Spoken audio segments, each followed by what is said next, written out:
আসসালামু আলাইকুম রহমতুল্লাহি ওবারাকাতুহু। প্রিয় ভাই ও বোনেরা, আজ আপনাদেরকে এমন একটি চমৎকার আমলের কথা বলবো যে আমলের সওয়াব যদি আপনারা জানেন তাহলে অবশ্যই চমকিয়ে যাবেন। কারণ কাল হাশরের ময়দানে যখন বান্দা দেখবে তার জন্য একে একে 70টি বিল্ডিং, 70টি অট্টালিকা তার জন্য দাঁড়িয়ে রয়েছে, তাহলে তখন সে অবশ্যই চমকিয়ে যাবে। আর সেই আমলটাই আমি আজকে আপনাদেরকে বলবো ইনশাআল্লাহ।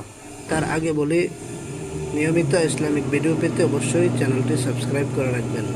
আমলটি হলো, প্রিয় নবী সাল্লাল্লাহু আলাইহি ওয়াসাল্লাম বলেছেন, কেউ যদি 10 বার সূরাতুল ইখলাস পাঠ করে মহান আল্লাহ তাআলা তার জন্য একটি অট্টালিকা জান্নাতের মধ্যে তৈরি করে রাখবেন।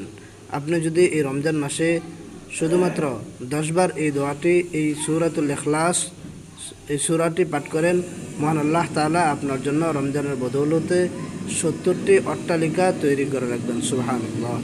আল্লাহ তাআলা যেন আমাদের সবাইকে এই আমলটি বেশি বেশি করে করার তৌফিক নসিব করেন। আমিন।